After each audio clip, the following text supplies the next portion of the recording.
Here we all are, except for SJ. We got the clap outside, so it's better than getting the clap inside, right?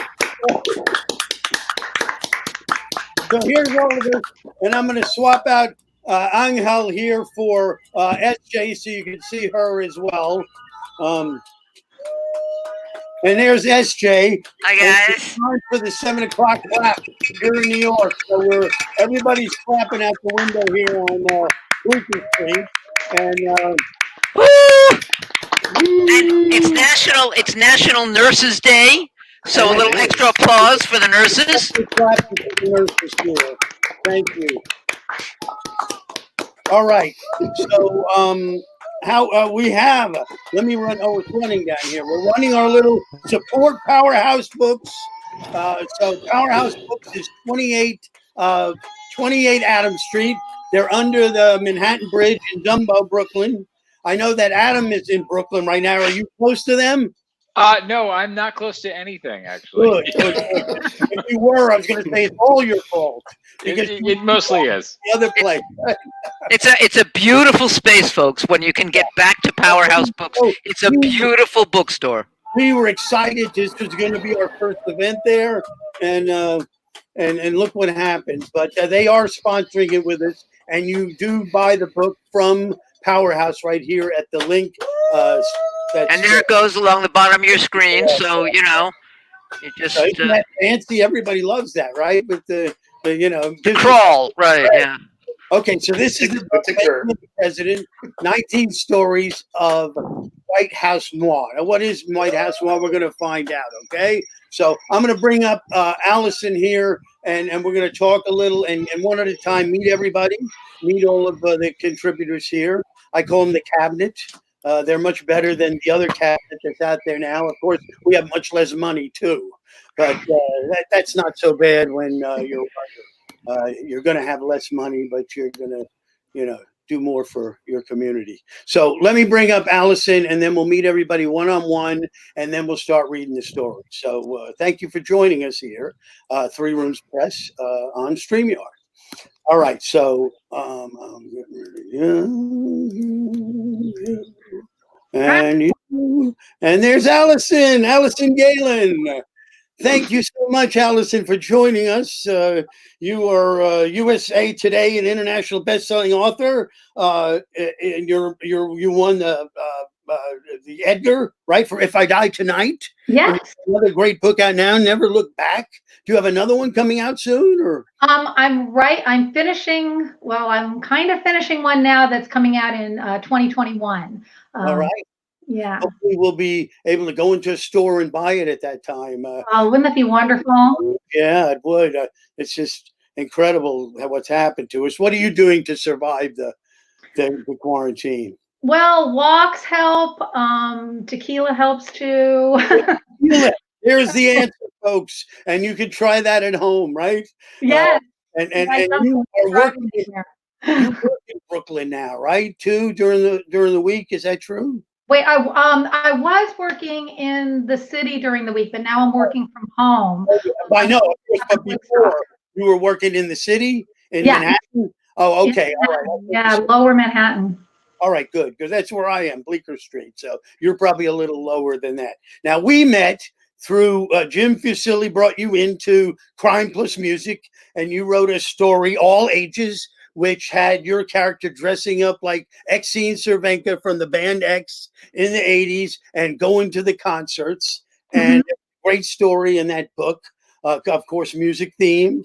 And then we were able to get together and go to X concerts and meet them because we're friends with her. And that was just one of the greatest times ever, wasn't it? That was a dream. And I had my picture taken with Exene, and I talked to John Doe, and it was like that was like a bucket list night, courtesy of you and Kat, and I will always be grateful. And courtesy of your work, that's how it should work. Those are the things that help us get through all this. So what I'm going to do now is you will be reading from your story shortly, and we'll talk about that when I bring you back. Okay. So I'm going to bring up the next person now, and which will be Angel Luis Colón. So let me put you down for a second, and we'll be right back to talk about your story and have you read a little bit from that, okay? Sounds great. Bye-bye. Okay, here's the book. Faking of the President. There's your link. Buy it now. And here's Angel Luis Colón. Oh. And Peter, how are you? You've been nominated for Derringer and Anthony Award, right? And your latest novel is Hell Chose Me, right? Yes. I dig that title. That's good. And you live in New Jersey. You're quarantined at home. How are you dealing with this quarantine?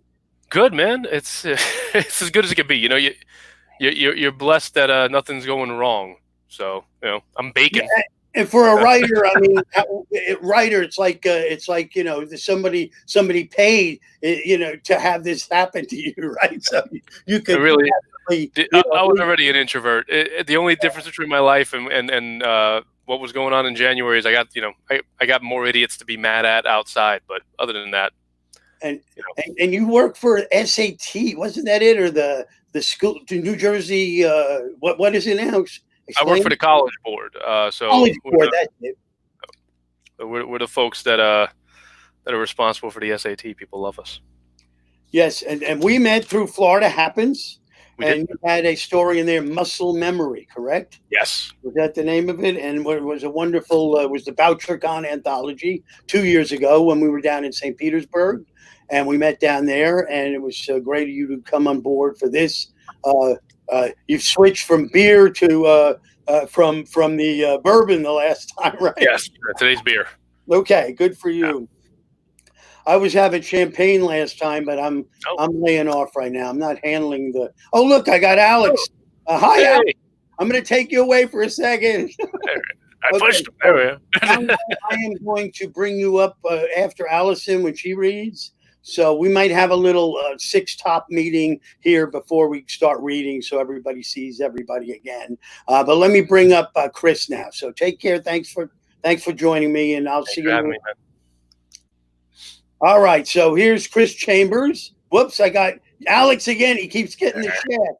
Here we go. We're going to handle this the right way. Christopher Chambers. Hello. Hey. How are you? I'm doing well. I got Putin and Trump behind me, keeping me company. Back there. Yeah, that could have been on our cover of the book. Right. Of the president. There's probably. I personally think that Trump is a Russian asset, and I think the real Trump was murdered outside Atlantic City in 1993, and they put this guy in, and his wife is definitely Russian. You know that. I mean, he could have been, probably strangled by some supermodel back in one of his casinos. That's possible. I figure the Italians killed him for the $3 billion because they kill somebody for $100. So $3 billion. I figure he's near Jimmy Hoffa, and we've got a nice Russian asset in there. In the House right now, White House noir. That's what you get, a Russian asset in your White House. Here in the capital city, yeah, or as we call it, Berlin on the Potomac. That's it, and I believe you do call it. That's what it is. It's the Reichstag fire. Is this? How are you dealing with the? You're still teaching classes, right? Online. Georgetown professor.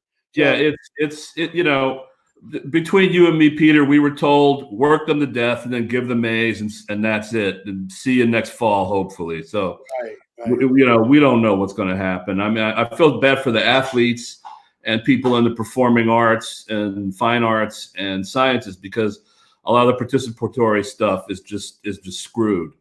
And but whatever doesn't kill us makes us stronger. So we're pretty goddamn strong right now. Yeah, and we're going to get stronger, especially come November. I just have a good feeling about it. Of course. Well, Peter, let me ask you something. Remember when we did the book signing in Washington at Busboys the night of Trump's State of the Union address? Right. And somebody asked a question about my story, having to do with the kind of Black Mirror, like whether this stuff could really happen. And I said, now, wait a minute. That's ridiculous. There would never be a situation where Trump would mismanage a global pandemic for his own use and then let it get away from him. That would never, ever, ever, ever happen. Well, it has. writers, And speaking of that, we did meet through the Obama Inheritance, which is right. the companion piece to our book. We met in that, and your book, your story is The Psalm of Bo, about your dog Max taking over the world with a bunch of other dogs and running these bums right out of Washington. That's right. Instead of Alex Jones eating his neighbor, your dogs are doing it, right? They're eating Alex Jones's ass. That's good. That's good.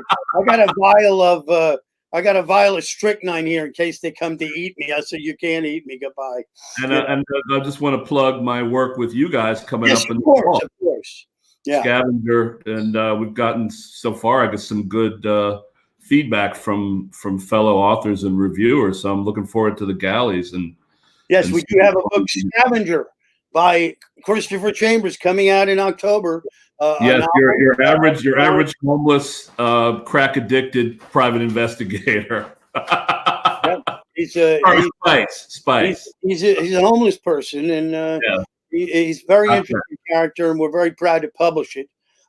So we'll bring you back up to read from your story in The Faking of the President. And we'll be right back up, and I'm going to bring up, I believe, SJ right now. Okay. So take care, Chris. We'll see you in a few. Okay. And here's SJ. SJ Rozan. I'm so happy to have you involved in this project. It was a real treat to have you come in on that Meet You at Dark City Lights with Larry Block. And you had a story in there, which was Wet Dog on a Rainy Day. So we got another dog story there. And it's just, you're just so full of everything that's good in the world, what you do. Please. I believe so. Every time I see you, I feel good, and you're always doing something creative, adding to the creative scale, like I do. I try to add, but I'm not always doing that. You are. Yeah.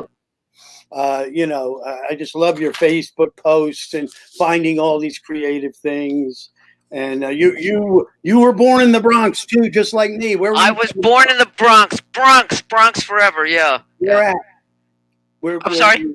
What part of the Bronx? In the West Bronx, Marble Hill. Okay, I was a little farther, University Heights. So, oh yeah, sure. Yeah. I was down, you were up. Yeah. Yeah. I was near the Hall of Fame, so you weren't that far from there. No.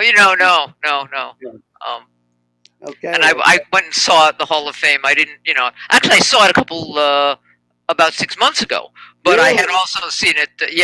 I'd seen it, when I was a kid. Yeah. We used to run around there as a kid, and at night the campus guards would chase us and all of that. That was a lot of fun in the Bronx. So where was I going? Oh, you were named after S.J. Perlman. I just love that. No doubt. Yeah. And I just think that's fantastic. He wrote one of the great screenplays, Larceny Incorporated. The one where they dig into the bank from the florist shop, and that Woody Allen get another take on Small Dirty Crooks. What was it called? Larceny Incorporated, or yeah. Lovely. But that's just what a wonderful homage to have a name for such a great New York writer, another great New Yorker, and you're a lifelong great New Yorker too. So how are you handling this? You're getting out a lot, I see, right? I'm getting out a lot. I got my mask. I have about a dozen masks because a lot of people I know who didn't know what else to do, but they could sew, and so they're sending masks. So I have a bunch of masks. I have one N95 which I wear if I'm going to be in really a crowd. I had to go to the doctor today. No big deal, but I wore it there, that kind of thing. Sure. Otherwise, I just wear the bandanas and the colorful ones and all the funny ones. And my morning hasn't changed. I sit down, I go out, I come back, I sit down, I write. But usually around the middle of the day, I go out, I go to the gym, I go to a class, I go teach a class. That's what's changed. In the middle of the day, I'm still here. But that should be the worst thing that happens. We are, we're fine. We're fine. and it's just more fuel to get this jackass out of the White House That's what we have in to the do. fall. Absolutely. And, That's what our book. you know, That's what our book is tension is, and so you won the Edgar in 2000. I had it here, 2002 for best short story, right? Is that when? Yeah, I believe you. And you also have your series, which is yeah, Bill Smith Lydia Chin and Bill Smith. You're still writing those, right? Yeah. I have a new one coming out in December. Good. I had one out last June. I have a new one in December. Okay. So yeah, Lydia and Bill are still going You're strong. you're a New York treasure.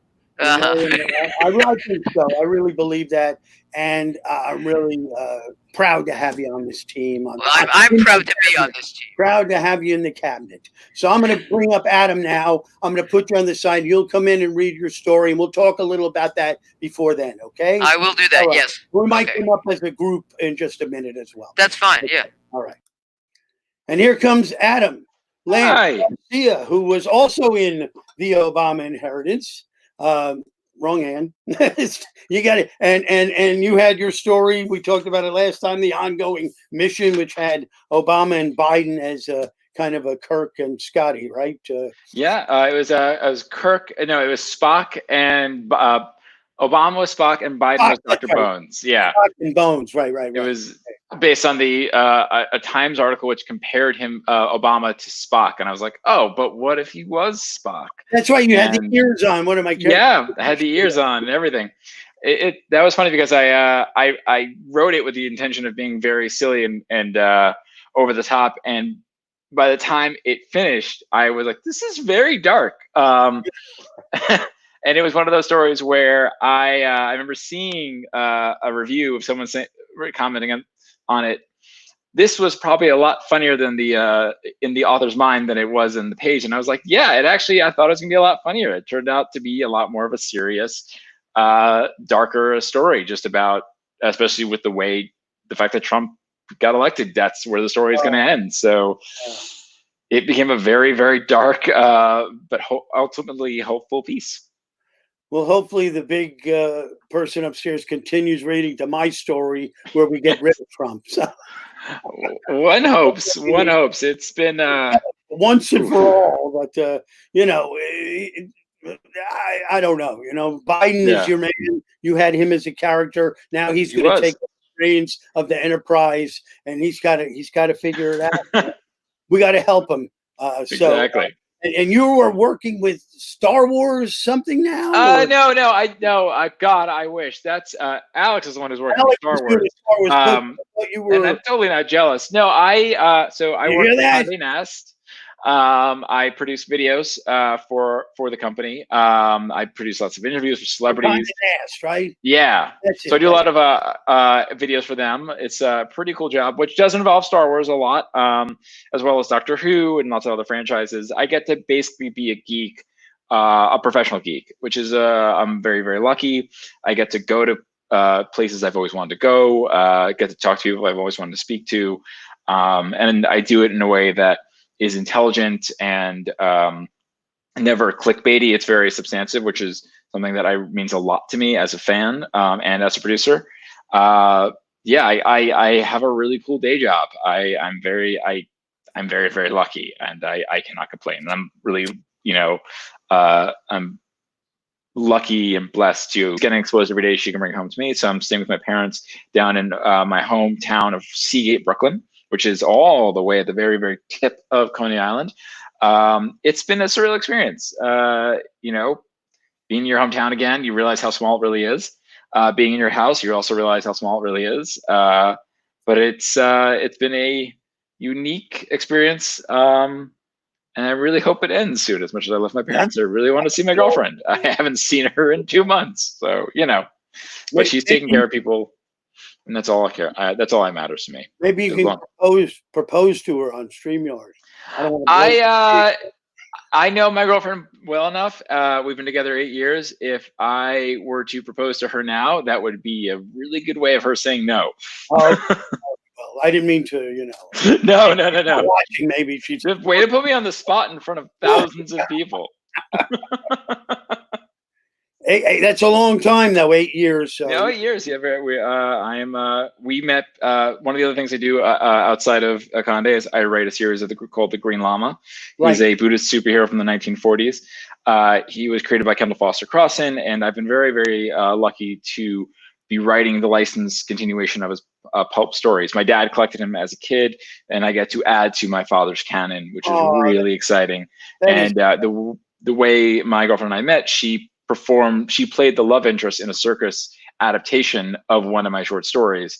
And I asked her out afterwards, and it's been 8 years later. So it's a really cool way to go about it. That is, yeah. That's a fairy tale. It's like a fairy tale in New York there. I like to say that I'm metasexual because I got to date my love interest from my novels. So it's kind of funny in that way. Wonderful. I think that there's a story right there, huh? Maybe one day. All right. So I am going to take you off and bring up Alex. And then we'll have a little 6-way chat after that. And then we'll start with Alison reading, okay? Sounds great. So, looking forward to it. You're popping off, and Alex is really coming up for good for the right reason this time. It's really me now. I'm here. How's it going? Is there. How are you? Out in Queens, huh? Good with an asterisk, I guess, as good as can be, all things considered. Yeah, out in Queens, we're in Kew Gardens. You're handling the pandemic, the quarantine, all right? We're okay. I mean, I'm working from home. We have 2 little ones, and my wife's working from home. So we're hanging in there, taking walks, doing the best we can. Just waiting for it to, holding on as long as we can, I guess. Yeah, people are starting to say, like, it's not correct to ask people how they're doing at home in the pandemic. It's like saying, why aren't you smiling or something? I think it's fine. I want to know how people are doing. The thought police. I've read this a few times and I go, come on, what? Yeah, know how we're all handling it. And maybe, somebody has like, the fairy tale. I'm sure that Adam is living the fairy tale over and over again. Well, we're all coping in different ways. Didn't you just have your anniversary or something you just had? Yeah, kind of our dating anniversary. We met 9 years ago yesterday. Yeah. So 8 years? 9 years. 9 years. Oh, 9. You got him by 8. Yeah. So I know we're in the lead. Well, that's nice. So we're good. We're hanging in there. You're out in Queens with the kids, and that's the way it should be. You got your family with you. That's. Yeah, it's good. It's as good as it's going to be. So you have your series, Pete Fernandez, and is a Miami Mystery Series, and your last book was Miami Midnight. Is that true? Right. Yep. That was the 5th and the final one. Yeah. For now. The final one. Okay. Yeah. And you're also we met through Florida Happens. You had the story meters, quarters for the meter. Quarters for the meter. Yeah. The first Pete Fernandez short story. So thank you for that. All right, wonderful. Yeah, great. Yeah. And that was so much fun hanging out down in St. Petersburg. You're from Florida, right? Miami? Yeah, I'm from Miami, so it was neat. Yeah, that was cool. That was a great BoucherCon. Really good BoucherCon, especially since I think that we won the Anthony Award for exactly, Fairness, which was completely, we didn't think we would win at all. It was amazing. We were less of a chance of winning than Trump. You know what I mean? That's how surprised we were. But at least you guys should have won. He should not have won. No, not at all. Yeah. We have to keep going. I mean, how could this situation exist still with him? In fact, let's bring everybody else back now. Yeah. Except for Alison. Alison, I'm going to leave you in the lurch till I bring you up again to talk about your story, and you'll read. Okay? So we'll bring up the. We've lost Peter. We lost Peter. He nuked himself. Now it's our show. Angel, how's it going? Yeah. It's going well. How's it going with you? Yeah, good. Just a Latinx takeover. We're good. So, what are you going to read the same section you read last time, or? Maybe. Yeah, I think so. We'll see. I am. I'm predictable though. I'm a cautious reader. Just read the ending for the hell of it. I thought about that for a split second. How's the fam? Good. Everybody's good. Yeah. Yeah, loud, but that's it. Oh, hey, there. Now it's really loud next. All right, now we're populating. Now we're There he is. Okay. All Hey, right. Peter, I was we're off. I wondering thought what I happened to you. Turned everybody off. I thought I screwed up. All right. It was okay. It was like Riker taking over the bridge for a second. Yes. Oh, wait. And you guys Is that were what in we're there, man. You were the Florida Happens team. You know. So, so what do we think? Do we have any? He's got the photo up there with Putin and Trump, and that's all well and good, and we know that. But what's our next step here? For this guy is Teflon Don. How could people still follow this fellow? How could they still go? They have to be paid. These people, who would follow this guy? Who would go near him? I will say I was working at MSNBC during the election. I was a producer during daytime, and everything we were seeing was surreal. We were just like, there's no way he's winning. The numbers aren't there, but there's these crowds, and they're just infatuated with him. And honestly, I think it's the reason why it's Teflon Don is because his supporters, the majority of them, live in a very different reality. They see what they want to see. They twist the facts to suit their narrative. And that's not to say that, everyone's innocent of that. But right now, I think a big part of it is they just see what they want to see, and they're getting out what they want to get out of it. And they're, lying to themselves as much as they can to make the situation work for them. So You also, what do we pay them more than the other guys?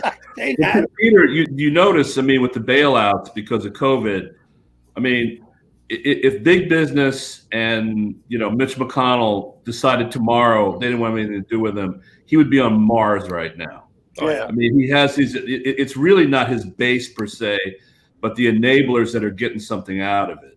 Sure, they're the ones that are the problem. Now, if you go back, 80,000 people in 3 states decided that election.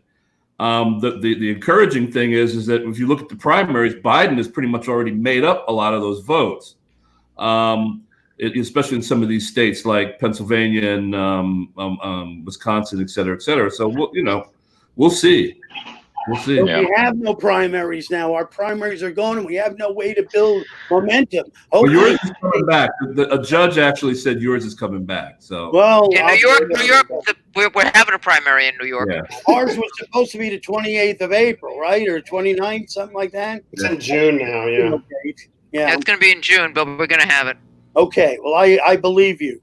If you say something, SJ, I just, Well, I follow you anywhere. She's my, I follow her. You poor fool. I know. Allison is the teacher's pet to me. She's off the screen right now. But you're my guru with this crowd. So I'm so glad all of you joined me in this great project. Faking of the president, and I'm so glad everybody came up with what they did. We're going to discuss each story before you go in and read the part. And if you guys who were with me last 2 weeks ago want to read another section, whatever you want to do, you want to read the same, whatever you like. But we'll talk one-on-one and maybe have another 6-way meet. After we do 3 stories. How does that sound like a way to break up the evening? A 6-way is always fun. Yeah, 6-way, yeah. Oh my God, I've never done a 6-way. And okay. And remember, Powerhouse. Well, Powerhouse, great bookstore. Great bookstore. Quarantine for. You know what I wanted to say about quarantine that I like so much is that I wore the coat, and I wore this, but I have 2 different colored socks on. And nobody cares. You know what I mean? And I can do that every day of my life now. For 55 days, I can wear 2 different colored socks. And that's just, I love it. What happens after all this much quarantine is small things get to be a thrill, and you 2 different colored socks, yeehaw, Right. Yeah. The little victories. All right, so I'm gonna put all you guys. Hopefully, I put everybody on the sideline here. We're gonna bring Allison back. Bye, everybody. Bye, everybody. See you soon. And we'll see you all in for another meet shortly. So So bye-bye. I love the way it like flips. And then Allison, you're coming up with me. Right. We I can was going to say, if you're wearing pants, that's a victory. So. look, look at how we can separate now. So Okay. that's a little classier. I like the kind of the immediacy before, but this is, a little classier. The farther away, the better, I say.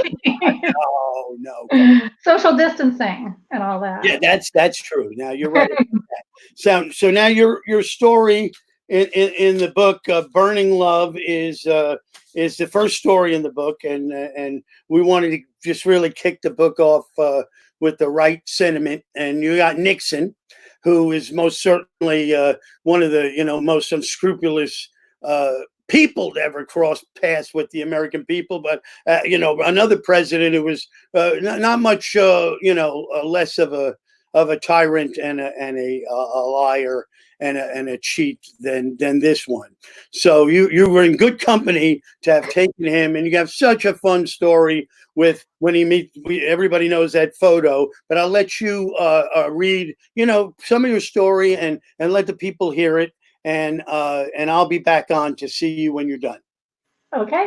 All right. Okay, the story's called Burning Love. Good morning, Mr. President. Elvis says it as soon as Dick picks up the phone, before he's even able to choke down the last spoonful of cottage cheese and ketchup and get a goddamn hello out of his mouth. He's like that, Elvis. Quick on the draw, impatient with the formalities. Dick only met him once before, and he hardly ever thinks of that time. But he had noticed it then, too, the way he grabbed his hand and shook it so fast the Secret Service guys were reaching for their guns. Dick remembers feeling sorry for that entourage of his because it had to be hard keeping up with a whirlwind like the king. More than once, Dick had seen those poor Memphis Mafia bastards get their asses handed to them for being too slow in fulfilling his requests. Where's my Fresca, Sonny? Didn't I ask for a Fresca 15 seconds ago? I bet the president would like a can too. I shouldn't have to tell you that, Charlie. What the fuck is wrong with you, man? Am I the only one who thinks around here? Elvis had impressed Dick as a man who knew what he wanted and wanted it yesterday. A good quality for a leader, and one that had reminded him of himself. Though Dick would sooner be tarred and feathered than wear a dress shirt unbuttoned that far down the belly. Mr. President, Dick thinks. What a damn kind thing to call him. It's August 6, 1977, 3 years to the day after the commies and Jews forced him out of office. Outside of David Frost, and Dick is pretty sure that limey motherfucker was being sarcastic, nobody calls him Mr. President anymore, and that includes Pat, no matter how much he begs her to. Hiya, Elvis. Mr. President, I'd appreciate it if you called me Federal Agent Presley. Christ on a crutch, forgot all about that. Federal Agent Presley, of course. Thank you for your service. It's a lifetime appointment, right? Yes, sirree, lifetime. Longer even if you want it to be. Dick can feel the sweat beating up on his forehead, his pulse starting to race. It's not just the king. All celebrities make him nervous, especially the rock and rollers, the hep cats. A few seconds with one of those guys, and the Kennedy debacle all over again. He still turns red thinking about that time he got mauled by Sammy Davis Jr. Elvis is saying something about the peanut farmer honoring his field marshal title, but Dick's having trouble focusing. All he can think is, why is he calling me? Dick hasn't talked to the king in 7 years. He barely remembers most of what was said during that meeting, but as he recalls, he had said goodbye on a cordial note. No unpaid debts, right? Right. Elvis had contacted him in the first place because he wanted to be a federal drug enforcement marshal and special agent first class. Even though Dick had no idea what any of that meant, he'd gotten Rosemary to make up a certificate. She special ordered a shiny badge too, sort of like those plastic wings the commercial airline pilots used to give Tricia and Julie when they were little. Nice souvenirs. Of course, the girls never called those pilots out of the blue when they were eating their breakfast demanding to be called captain. Presley's talking about Las Vegas now, how it's the only place he truly feels at home anymore. I know I'm a Southern boy at heart, Mr. President, but Vegas, I gotta get back there. It's something else. It's special. But I don't need to tell you that, do I? Dick says, Pat and I saw Wayne Newton play there once. Great little town. For several seconds, Presley goes quiet. If Dick didn't hear him breathing into the phone, he'd have thought the call had disconnected. You don't remember? Huh? Vegas, Mr. President. He says it again very softly. Vegas. Dick clears his throat. His cheeks feel hot. Twin beads of sweat trickle down his ribcage, and he tries telling himself it's the celebrity thing again, how famous people are semi-delusional because they live in their own world, everybody treating them like royalty and telling them they're right all the time, and that's why they make him nervous. He's a man of logic, after all, a meat and potatoes guy, when people like Elvis, the Hep Cats, they're all granola and moonbeams and utter nonsense. But there's more to it than that. Vegas. The tone in Elvis's voice, it stirs something in him, the faintest hint of an emotion he can barely remember experiencing, of tiny bright dots and a warmth welling in his chest, a sea of light and a landscape of hope. Mr. President, I need to talk to you. Dick shakes the image from his brain. Go ahead, he says. No, I mean in person. Federal Agent Presley, my plate's kind of full right now. I've got to go over the proofs for my memoir, and Pat's cousin's visiting, so I don't think I can get out to Memphis, Mr. President. I'm awfully sorry, but brother. Yes, Dick says. He could barely speak. I'm here in San Clemente. He grips the receiver, his hand starting to shake. He feels as though he might cry because he remembers now. The twinkling lights, the racing of his heart, all of it. Every mind-blowing second. Brother, you're here? Staying at the Seahorse, just about 5 minutes from your pad if I tell the limo driver to gun it. 1,000 questions roam through Dick's mind, and he stares at the receiver as though he expects it to answer all of them. Okay, he says. I guess I'll see you in a few. Yay, Alison! Burning love. But what are you going to do? Burning love. That's Elvis and Nixon reunited, and it feels so good. I just love your story, and we'll have an X concert again. We had that one coming up in June. I wrote you about, and of course, everything. But they do have a new album out. I know. I'm very excited about it. Jim told me about it. So. All right. So I'm going to put you on the side, and we'll come back for a 6-way, which SJ would be very happy to do for the second time. Yes. And then we'll listen to the last 3 readers. So I'm going to bring up Angel now and say goodbye to you, Alison. So thank you so much, and see you in a few. See you later. Angel, we've got Faking of the President. It's so tough to put this up in the right place. There you go. And your story's number 2. She's number 1. You're number 2. And you have Eisenhower. And it is this tomorrow? Is this tomorrow? Yeah. Without a question mark. That was most important to me, not to screw that up. I remember that early on when you sent it in. There is no question mark. So your story takes place in the White House on the putting green. It starts off there at the putting green, and poor Eisenhower goes from there, all perturbed about a little furry creature that he needs the security team to be rid of. So we'll let you read from your story. Is this tomorrow? And I'll see you when you're when you're done. All right. Go get him. All right. So as mentioned, this is a story about Eisenhower, mostly based on a true story.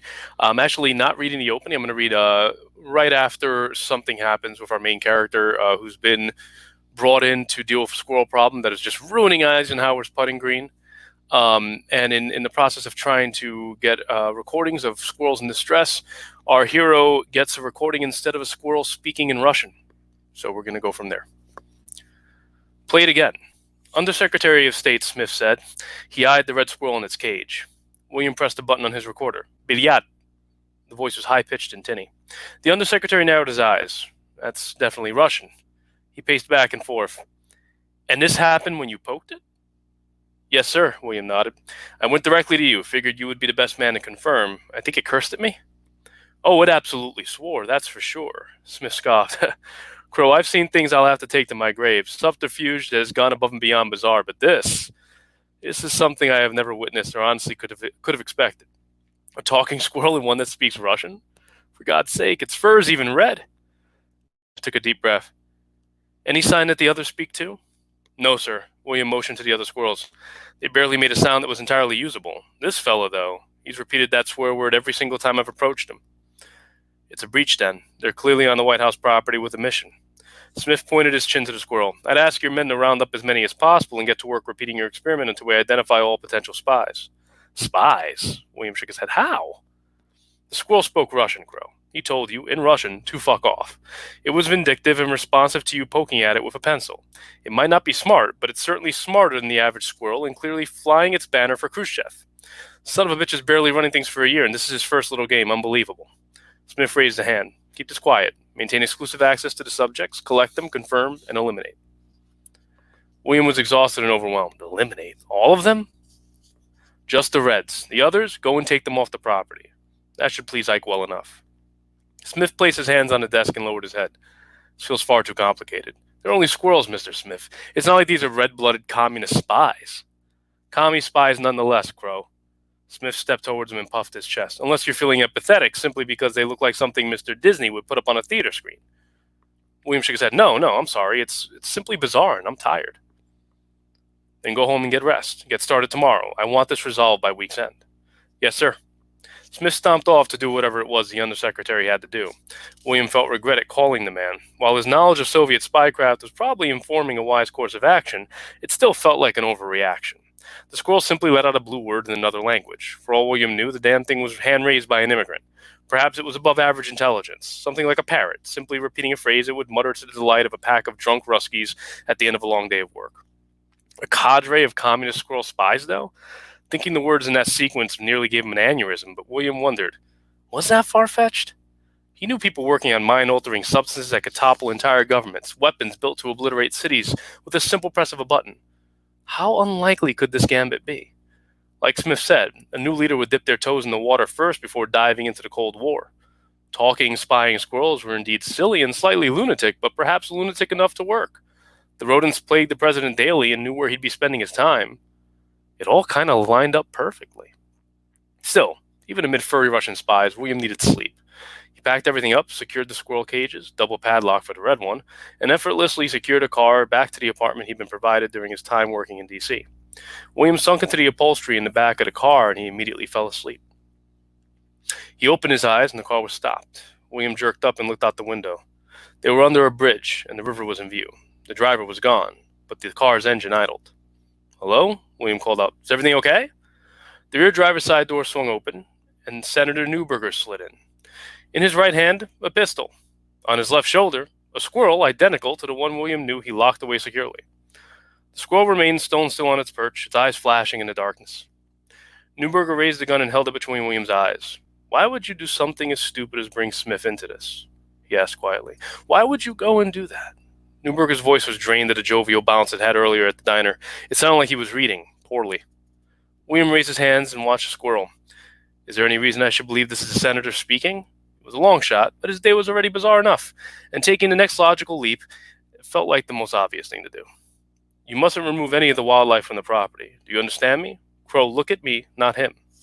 Neuberger swung the gun back and forth. There is no more need to talk to anyone about what happened or what you found. There were a million questions bouncing around William's aching skull. For one, why? Why something so ridiculous and elaborate? Why something that would attract the attention of the commander-in-chief almost immediately? Couldn't the Russians use something less obvious? Perhaps roaches or actual human spies? Neuberger leaned forward a little, his chin dipping down. I know that look in your eye. I assure you it's all going to be worth it. We're going to lead the world into a better place. It will take time, but one day you will be happy this is how it all happened. Well, are you going to kill me then? Absolutely not. You're on Ike's radar. Like I said, release the squirrels. Give them a recording of whatever you have on hand and move on. Keep your head low and we will all be fine. Even that father of yours. Can't imagine he needs more on his plate, what with losing your mother. I don't think he could stand any further stresses, do you? William's cheeks flushed and he bit his tongue, but the anger wouldn't subside. The anger at the threat, the anger at himself for taking such an idiotic job to begin with. He could have easily recommended an associate to solve this problem. The anger at this scheme to infiltrate his government with woodland creatures. And it was the squirrels, wasn't it? Newberger wasn't all there. His eyes were glazed over. The gun wavered a bit. It was that damnable, furry bastard perched on his shoulder that was focused, stiff, and intent on this action. So, William took a chance. He swung a haymaker fueled with patriotic intention, expecting Newberger to turn as he telegraphed the move, but as he felt fur brush against his knuckles and heard the loud and alarming chirp of terror, William realized the punch connected with the wrong target, the squirrel. It flung from its perch, landed on his back, and remained stiff. Newberger also remained stiff, his eyes wide and his nose bleeding. William scrambled away and his back met the passenger side door. There was no appropriate response. Newberger's hand slowly dropped to his side and remained still, staring wistfully right through William. And we'll leave it there. All right. Nice job. The Eisenhower years. I like Ike, huh? It was like, all of a sudden, miraculously, Korea ended. McCarthyism was, McCarthy was thrown out, and all we did was test nuclear bombs all over, Nevada and different atolls and this. I mean, and everybody else just kind of walked through this. Everything's just fine life. And now the schools are in charge of the Eisenhower years. Meanwhile, Nixon was, plotting, and by the end of his time, when he spoke about the military-industrial complex, they had already set up the CIA troop to walk into Cuba and screw everything up for Kennedy. They already had that ready. So, nothing is calm out there in the political sphere. And as much as these people try to think now that was the America that was great, there was very little great about it. No, it was just as ridiculous. Yeah. And it's funny enough, for a lot of people who don't know, Ike loved golfing. This actually happened outside of the actual mind reading squirrels, but he did want to find out if he can shoot them on sight. And it was Senator Newberger out of Oregon who used that as a platform to fight against Ike, to save the squirrels of the White House, the refugees of the White House. And he actually had teenage girls delivering acorns to the White House mailroom on a daily basis. Even after his death, his wife took up the cause. So it's always been stupid. Yeah, that sounds just like the Eisenhower 50s. I think he was a little like Reagan, kind of getting a little more demented as the second term went by. Okay, so I'm going to put you on the side here, and we're going to bring up Christopher, and you'll join us here for another 6-way, and we'll talk then. Okay. Thanks so much for reading. Lovely story. And remember, buy this book. Let me hold on a second, Chris. Where's that banner? We want to support Powerhouse Books and The Faking of the President. There's the link to buy the book now. Support Powerhouse, very noble Brooklyn institution. Okay, so we're going to bring up Chris now. Let me turn that off. Chris is coming up with me for a minute, and we'll turn him loose. Chris, you chose James Madison, although I believe the president is Van Buren at the time of your story. No, it's in between the first jackass, Andrew Jackson, the second one being the one in the White House now, and Van Buren. They're kind of tangentially part of this conspiracy to hunt down this apocryphal Federalist Papers that's going to destroy the Republic and the patriarchy. And they're wondering what happened to when the White House was burned, right? There's a little there that piece of paper might have been in the portrait of George Washington that Dolly Madison or whoever she was took with her. All right, so I'm going to let you read from your story, the Madison conspiracy, Dolly Madison zinger, and go to it, enjoy yourself, and I know everybody else will enjoy. Christopher Chambers, with Madison conspiracy. Well, I show you the background. Every time somebody talks about the presidency, talks about the Constitution, talks about half the time they're a little bit But there were, before the Constitution, there was the Declaration, and a bunch of guys got together. And one of them was James Madison, one of them was Alexander Hamilton. And they wrote a bunch of essays called the Federalist Papers. Now that Federalist has nothing to do with the clowns that Judge Kavanaugh, those guys, that club that they belong to. They stole the name. And they basically wrote these essays to kind of prepare the way for, us having a constitution. And James Madison also wrote basically the Bill of Rights, which is the first 10 amendments. So whenever somebody talks about the presidency, they talk about the Constitution, they talk about this kind of stuff. And my parents, rest in peace, they were big fans of the Da Vinci Code, and they're big fans of Robert Ludlum, those big, giant, thick books. And I figured, well, what would happen if there was an apocryphal Federalist paper that talked about slavery, guns, religion, even who you could marry?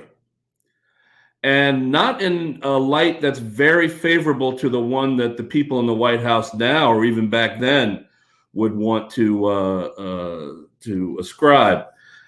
And what would happen if James Madison was seduced and induced into writing this thing, and a lot of very powerful people wanting to know where it is? And let's just say there's a group of people out there, let's say call them the Squad back then, who are trying to push this apocryphal kind of new way of looking at America. And they have a lot of women and a lot of ex-slaves and a lot of people like that working underground, behind the scenes, invisible, to try to make this happen. So I picked this up. It's just a page and a half during one of the worst riots in Washington, D.C. history, one of the worst riots in American history, the Snow Riots back in 1837, where a lot of Irish immigrants basically murdered and burned down black schools, et cetera, kind of like what happened in New York during the Civil War. And so we're taking it up now in the basement jail of the Washington, D.C. courthouse. It's 1837. The city is smoldering. Enough of snow and murder for now. I hear the clink of a turnkey. The door swings open. The august United States Attorney for the District of Columbia now stands before me. He looks different from when I first met him 20 years ago. A party in Georgetown he hosted, 1812, right before the war. I spent the evening in a cold downpour tending the president's brougham. But I caught a gander of this man's wispy brown curls, ramrod figure, and starched high collar, and his smirk. Well, he's gray and fat now. The collar wants for proper laundering. Still smirking, though. I guess I'll taunt him with that little tune he wrote a while back. Oh, say, can you see by the ledge's early light what so proudly I hail, my pipe yonder leaning?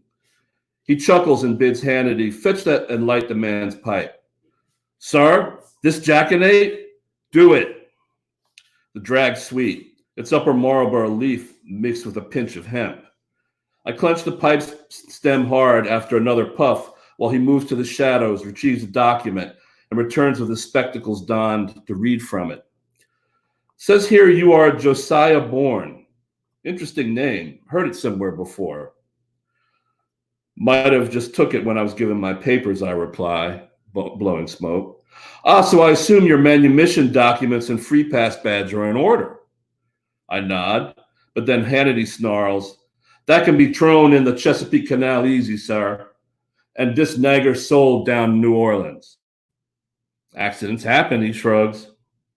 I must say, Bourne, this list your age is 50 years old. You are remarkably fit. God lends some compensation, sir. Look at our ladies versus yours in advanced age. He's not goaded.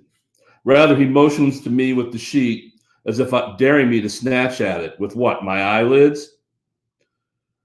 There's a record of a J. Bourne paying the freedman's bond to the court. I have some sheriff's notes here. Informant asserts that Bourne is adept at forgery, passes deeds of manumission. Did you provide such dark documents to an artful Negro such as yourself?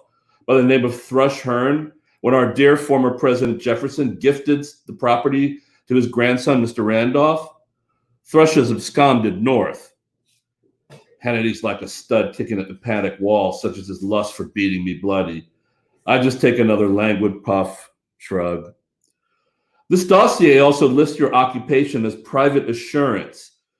You left Virginia per the ordinance of 1803, drafted with the blessing of former President Jefferson, requiring that all persons born free or manumitted who are Negro or mulatto or of color, as defined by the Court of Appeals in Hudgens versus Wright, by the Honorable St. George Tucker, be removed from the Commonwealth or else pay a yearly surety and register to remain.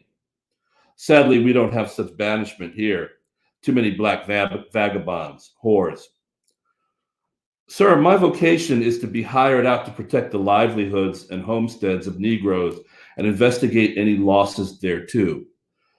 Suppose I'm going to be busy. Interesting. The smirk becomes a leer. Because there is no such person as Josiah Bourne. Then again, there has long been no such person as Paul Jennings either, eh?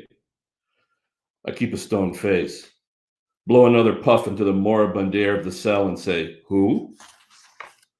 Died 1814 during the British attack as one of the wagons clearing the items from the president's mansion, now called the White House, careened off the Long Bridge into the swift Potomac as General Ross's invaders entered the city. Welcome back, Mr. Jennings. I smile and grunt, born. If you are not an apparition, you are a fraud, thus a runaway. Son of a bitch slides another document under my gaze, and I bite down on the pipe stem so hard I fear I've cracked it. Magistrate's order pursuant to Section 44 of the D.C. Code, passed after the rampage of Nat Turner in Southampton, Virginia, he declares. You were indicted this day for the murders of Raymond Flynn and Kelly O'Reilly. No trial. You will be hung at sunrise. He leans close. He smells of coffee, bay rum toilet water, and ointment for his sore bones. He whispers, it can disappear on a zephyr's breeze if you tell me where I can find Dolly Madison. The real Dolly Madison. And I'll just leave it at that. All right, Chris. Thank you so much. The trivia question is, if you can tell me what a Dolly Madison zinger is. Isn't it one of those pink, like a Twinkie? Yeah. I think it was like a Twinkie. I remember them. They sold them. We had, we didn't. I don't think we had them in New York, but I remember seeing them. Tasty cake in New York, like butterscotch crimpets or something like that. Yeah, they had them in the South, like Little Debbie, Dolly Madison, that kind of stuff. And it was a pink one, I think, was Dolly Madison, right? Yeah. And they probably outlive all of us if there's left. So what I'm going to do, Chris, is put you on the side. Since you just read, I'm going to bring up the other 6, and we'll make some decisions, but we won't, make any decisions about you without your voice. So I'm bringing you off and bringing up everybody else right now. Here comes SJ. Here comes Allison. Here comes Adam and Alex and Angel. Hey, all right, here's everybody. How's everybody feeling? You want to keep hanging with this, or do those who read want to? Yes, that's what we feel. Okay.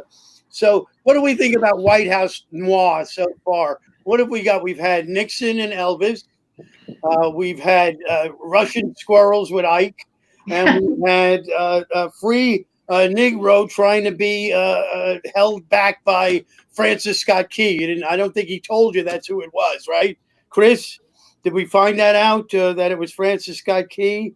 Anyhow, it's an interesting thing. That's why I wanted to have such a diverse cast for this, because there's only been one African American president, one Catholic, and the rest of them are all pretty much the same stamp, one after the other of carrying on this so-called interpretation, wherein it certainly helped the people that helped them more than anyone. So in this White House Noir, we've had a lot of leeway to expose that corruption, right? Yeah, it's been really fun, I think. I mean, I what a great opportunity to just be able to completely mess around with history and, have our own kind of take on it, I think, Yeah. It was Yeah, It's just fun to weave the stories between the actual facts. I think I cut you off, SJ. Sorry. No. I was going to say, mine is a fantasy that if only it had happened, the way I wrote it instead of the way it actually happened. But I feel that way a lot. especially now, right? I mean, Yeah. Oh my Alternatives God, are nice to think about. alternative histories, please. Yeah. So, yeah. Where's the portal to the other timeline? When you find it, let me know where it is. Well, that's some son of a bitch went back and stepped on a butterfly in the Pleistocene, and here we are. Yeah. Right. Yeah. Somebody threw a pebble in the pond. Yeah. I was thinking that there is no way that it will be a time machine, because they would have come back and got rid of this guy already. We wouldn't be living this. Yeah. Unless. Yes. Okay. Let's hear it. Unless like the either him being here is bad now, but good long term because we realize how big a mistake he is, and we learn from our mistakes and become like a Star Trek Federation, or conversely, the less optimistic version of this is they did go back in time, but reality branched off, and we are stuck in Universe B right now, while our other versions are in Universe A, and they don't have to worry about the pandemic because the president, whether it be anyone but Trump, is taking care of things. Yeah. Let's say it's Clinton. She's just like, oh yeah, no, we nipped that in the bud the moment we heard about it. So yeah, we're stuck in Universe B, or we're in the best of all realities. I think about the option, actually, the whole idea of, if we did have, the person who won the popular vote as our president, and how so many people would be like, she's putting all these rules on us and she's just using that for political gain and, and everything, and everybody would be fine. And we don't work, and people would be just griping and, The last time this country had a Republican president and Republican Senate and House, which they had in 2016, was in 1928 Herbert Hoover, and of course, what happened was the Depression. And another great president. Another one. He did a lot during the war, World War I, but he wasn't. But the problem is they did turn the House just like they did here, but it was too late. And things had just gotten out of hand, and they didn't have that kind of money to just bail out, or they hadn't figured that out yet, how to do that. And of course, this 2.2 trillion is playing with Wall Street right now, and that's why it's going up and up, because I'm sure they're shooting a lot of that money into there. So, what do we even know? But that was the last time that happened. We should have known better. That's all I'm saying. So Americans have very short memories. That's really short. That's way back. That's almost 100 years ago. They can't remember we're 5 years the only ago. country like politicizing a health crisis. It's I know. There I are love that two sides. There's people dying, and there's people who, there are not two sides to it. And it's science. It's science. Yeah, I love the cure is can't be worse than the disease. It's like 3,000 people might die every day. Yes. And that's your cure, and that's better than the cure according to them. And it's like, oh my God, it's driving me crazy. It has been 6 weeks. Okay, like it's better to just kill a bunch of people than stay inside for 6 weeks. Like honestly, it's so upsetting. Their stock options are more important than people's lives. Yeah, you gotta go to Applebee's, man. It's sorry. Oh yeah. That's what they want. Look, I need a haircut. I haven't had this much. I need a haircut desperately, and I am okay. I don't need to go march on Washington for it. Right.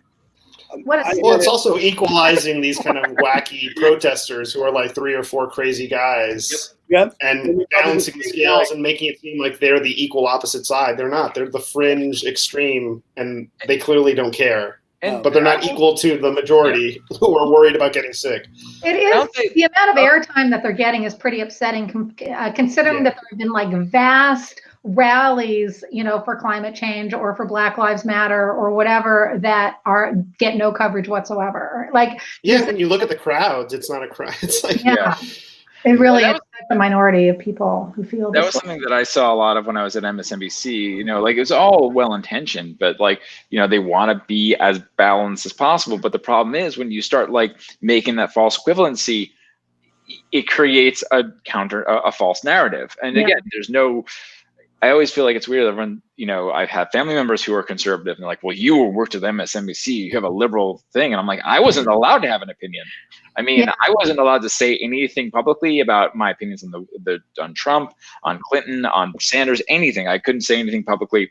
I had to be as middle of the road as possible. But the problem is that if they're going to start talking about like showing these rallies straight through, it makes it look seem bigger than it really is. And it helped create a sort of narrative that he was very, very popular, and he was to his base, but it really wasn't that big. So like the same thing is happening now, where they're like, well, there are people who are protesting, yes, but 5 people, a massive protest does not make. Yes, but because you talk about it, then that creates more protests, which creates a larger narrative. And I will say what's going on. 5 people are showing up, and that explains itself. It's like it's giving the false equivalency that screws it up, like making it feel like it's something bigger than it is. It's 10 people with the sign they made that morning. And why? Why are you on that? I mean, it's the great thing about science, as they say, is whether you believe in it or not, it's still true. So it's just, there aren't 2 sides to facts. It's just a thing. Everybody's annoyed by it. It's a thing we have to deal with. Culturally, though, we reward tomfoolery, don't we? We allow people to do that kind of stuff, and they get attention. They get something out of it. It's something, as a parent, you learn, you got to nip that in the bud, but this country seems to have a problem with it, where, somebody acts like an idiot, and we're just going to focus on that. And either we're trying to correct you because we have to be right, or we're literally just going to be like, well, maybe I can get attention that way too. And you get this throng of people who are like, well, it's a fast and easy way for me to get money, attention, YouTube clicks, whatever the hell. Yeah. The grift is on. The grift is on. I mean, people were in this conspiracy culture where everything is, you have to dig deeper. You have to find the truth, when sometimes the truth is just there. The numbers are there. It's happening. I blame there's no deeper conspiracy. Yeah. The mystery box. What I think is crazy about that, it's not just politics. It is like, it infects every aspect. Fandoms, as I'm sure some of us are aware, like they come up with conspiracy theories about the Snyder Cut or whatever. And it's all because of that rewarding of tomfoolery, the rewarding of clicks, of, coming up with narratives that fit someone's worldview. If it makes you feel better because you don't like a movie, or if you don't like a book or a person, if they create a narrative around it, that feels better than the fact, like, maybe you just don't like the thing. Maybe reward the guy for asking for the birth certificate. Trump, that's when he got political cred. Who would give him cred for that? I mean, it's just what we were talking about, the childish behavior, the rewarding, the child. So the birth certificate. But now we ask for the tax returns, and it just turned completely around. It doesn't work the same way. And we have to figure out a way to make it work the same way, not the same way as the child, but to remove this person. I know. I hate to say like that. Oh, our side is always right, but like Adam, what you were saying about that when you were working for MSNBC and how there was this desire to sort of show both sides of the story and get some kind of balance, and a lot of these people on the other side, don't do that. We're like, I mean, these are I don't understand. It's just. Anyway, Trust me, I do not miss working at MSNBC, and there were many times I'm like, why are we bringing this person on? They have nothing to say except the same talking point over and over again. But they're like, well, we have to have that person comment because whatever reason. So Yeah. I'm gonna stay with SJ now, and she's gonna read her story. But I want to add one final thing. The other day, Pence was at the Mayo Clinic, right? And what I wanted to do is make bottom half Pence faces masks, so that he can say, "No, I had my mask on. It was a Pence face mask, but you couldn't tell I had a mask on." Wouldn't that be, It's incredible what's going on now. There's just no end to it. So I'm going to take you guys off. Everybody want to stay with us to the end, or and you two are still reading. Everybody want to hang out with us? Yeah. Okay, great. So I'm going to leave SJ up, and I'm going to get rid of all of the rest of us. Adam and Alex and Angel and Allison. All the A's. We just got rid of 4 A's. So Fucking A. Can I say that? Yes. And we're done with that 6th way. And so we've got your story, which is Mother of Exiles, and it is somewhat epistolary. And I think it was the first piece that was turned in, if I'm not mistaken. And I thought... You're kidding. I was first? I think so. That never happens. Maybe second. But you were definitely first or second, maybe second. But I looked at it and I said, well, that's a very interesting sentiment, and yes, because we're going to have a lot of different looks here, and I thought it was a very good look at what the subject you chose, FDR, but also Eleanor.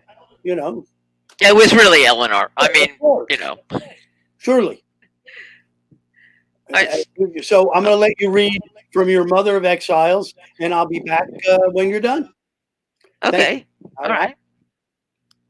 A little bit of explanation. The story is called Mother of Exiles, which is what Emma Lazarus calls the Statue of Liberty in her poem On the Statue's Base. And I based it on 3 true facts. 1, Eleanor Roosevelt was intensely interested in human rights. 2, starting in 1935, she wrote a daily newspaper column read by millions. And 3, when they were apart, Eleanor and Franklin often communicated by telegram. So I'm going to read half the story, starting with an authentic quote from one of Eleanor's columns, and 2 authentic telegrams, one from her to him and one from him to her. After that, it's all me, and if you want to know what Eleanor means in the telegram I end with, you have to buy the book, which I knew you were all going to do anyway, okay? Mother of Exiles, starting with Eleanor's column. My Day by Eleanor Roosevelt, January 23rd, 1939. Washington, Sunday. What a curious thing it is when a great musician like Misha Elman offers the proceeds of a concert trip throughout the country to the Fund for Refugees, that he has to be guarded on the way to and from his first concert. What has happened to us in this country? If we study our own history, we find that we have always been ready to receive the unfortunates from other countries. And though this may seem a generous gesture on our part, we have profited 1,000-fold by what they have brought us. Eleanor to Franklin, February 22nd, 1939. Are you willing I should talk to Sumner and say that we approve passage of Child's Refugee Bill? Hope you are having grand time. Much love, Eleanor. Franklin to Eleanor, February 22nd, 1939. All well on board. Fine weather here, keeping to schedule. It is all right for you to support Child Refugee Bill, but it is best for me to say nothing till I get back. Much love, FDR. Eleanor to Franklin, March 10th. Sumner, etc., waiting for supporting word from you on Child Refugee Bill. European situation worsening daily. Much love, Eleanor. Franklin to Eleanor, March 11th. Being advised I must wait on Child Refugee Bill. Cannot speak now. Much love, FDR. Eleanor to Franklin, April 19th. Will you speak on Child Refugee Bill soon? Looking here like support is weakening. Much love, Eleanor. Franklin to Eleanor, April 19th. Cannot right now speak on child refugee bill. People are worried. Floodgates, etc. Must wait. Much love, FDR. Eleanor to Franklin, May 20th. Reports out of Europe dark. People being beaten, being shot. People are dying. Child refugee bill needed now. Much love, Eleanor. Franklin to Eleanor, May 21st. Have conferred. All are afraid we will lose support for aid to Britain, etc. Also, upcoming Lend-Lease proposal will be a fight. Cannot speak for child refugee bill now. Much love, FDR. Eleanor to Franklin, June 11th. Child refugee bill being destroyed in committee. We need you. Much love, Eleanor. Franklin to Eleanor, June 11th. I'm sorry. All are saying I cannot speak for this bill. Too little to gain, too much at stake. Much love, FDR. Eleanor to Franklin, June 26th. Child refugee bill has been gutted, will not matter even if passes. People desperate, situation worsening. Hair H getting bolder, what to do? Much love, Eleanor. Appeal to ICR. Much love, FDR. Eleanor to Franklin, June 27th. How to appeal to ICR, they have no funds. Reports from Europe say Herr H, watching us closely, wants Germany, quote, cleansed, end quote. Not just Jews, also Catholics, atheists, gypsies, homosexuals. If no country will have them, I fear what we can expect of him. Much love, Eleanor. Franklin to Eleanor, June 27th. I understand situation terrible as you say, but my hands are tied. Much love, FDR. Eleanor to Franklin, June 28th. Mine are not. Much love, Eleanor. Yay. The end halfway. Very good. And again, you're sending it right on. She did so much. She added so much to the to human rights through her tenure as first lady, but also afterwards, she continued to carry the torch for human rights everywhere. What an amazing person! And as you said, you wish and those. Go ahead. Yeah, those first two telegrams, she did ask him if she could speak out for the child refugee bill, and he said yes, and he would later, and he never did. Right. And the bill did not pass. It would have brought children from Europe here. So, make it as far as my story goes, yeah, she took matters in her own hands, and I wish she had. Yeah. Well, you did. You made it happen. So now, if you want to know what happened, buy the book. That's right. I made it happen. That's that other timeline. So you buy the book. Buy the book. Here we go. All right. Is that Bella, your cat there that's running around? Is that Bella? As Bella the cat. Yeah. Bella likes these video things because she doesn't know who I'm talking to. She thinks it's her. So she comes to sit on my lap, and yeah. I used to when these first things came out with video cameras, I used to take videotape of me talking to my dogs, and I'd leave and put it on the TV, and they would look through the window and you watch them sitting there looking at me on the TV. Oh no, Bella doesn't fall for that stuff. This is a long time ago. They were, I guess, pets were more gullible then. Anyhow, so you want to hang out with us? Yeah, I'll hang out. I'll hang out. Yeah. So I'm gonna put you down and bring up Adam. So very nice, great reading, and thank you for sharing. And we'll see you in a little bit for another 6-way. See you. Okay, so here comes Adam. Where is he? There he is. Okay. Yes, the book. I can put the banner up for a second while we're talking. Where is the banner? There it is. There it is. Where are you here? I don't know. I ask myself that every day. All I have to do is look for the word Brooklyn. You have your story is Andrew Jackson beats death. Now, yes, I spoiled the story in the title. Tell us about your story and why you chose. Well, it's based on the opening premise is based on something that actually really happened, which was Andrew Jackson. It was the first assassination attempt against a sitting U.S. president, and it failed. The assassin came up to Andrew Jackson, fired twice, point blank range, and both guns, because back then there was one bullet per gun, misfired. And Andrew Jackson then started beating the life out of the guy with this cane. And it's always been one of my favorite little presidential anecdotes, something that you never heard it. You don't usually hear about in school. And I was lucky enough to hear about it in school.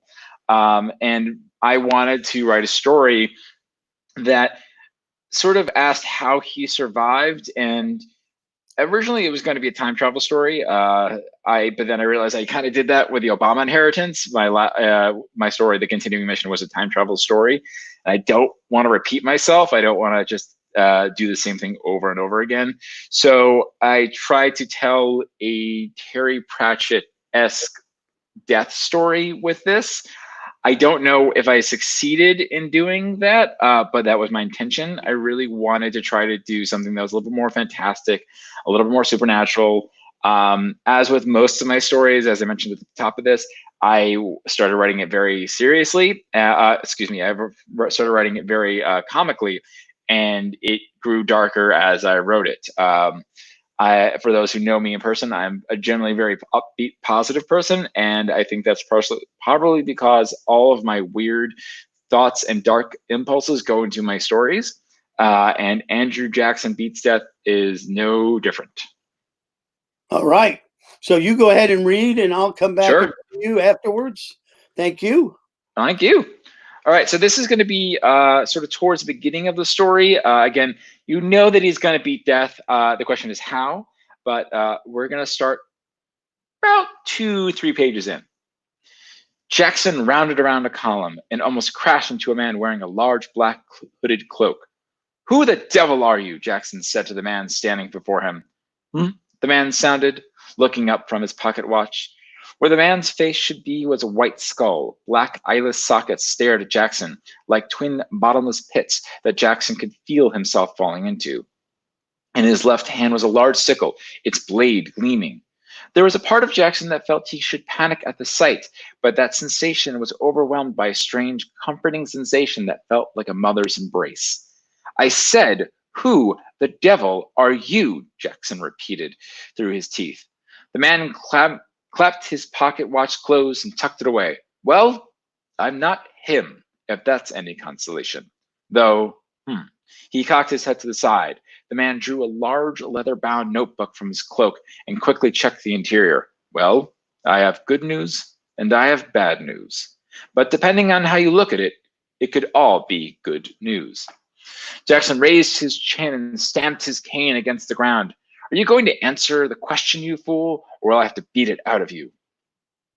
The man glanced down at his robes and gestured to his bone-white visage and sickle with a skeletal hand. "Is this not enough?" Jackson raised his cane, brandishing it like a sword. "You dare continue to mock me?" Jackson said, stepping forward, that fire in his core burning brighter and brighter. "Tell me, who are you, or I shall use this to beat the life from you." The man in the cloak sighed and shook his head. "I can see you're confused. But seeing as we are on a schedule, let me put your mind at ease and properly introduce myself." The man opened his arms and suddenly seemed to glow from within. The sky darkened, filling with clouds. The man's voice resounded from the heavens, shaking Jackson to his core. "I am Death." Jackson's face screwed into a frown as his chin pressed against his throat. "No, you're not," he said, his voice betraying his doubt. "If you are Death, then why am I alive, eh?" Jackson said, defiantly pounding a fist against his chest. "Why do I still breathe? Why can I feel the blood pumping through my—" Jackson stopped himself, realizing that he could not, in fact, feel blood pumping through his veins. When he struck his chest, he had not felt the familiar thunk behind his ribs. But he could speak, Jackson reasoned. Therefore, life must still fill his humors.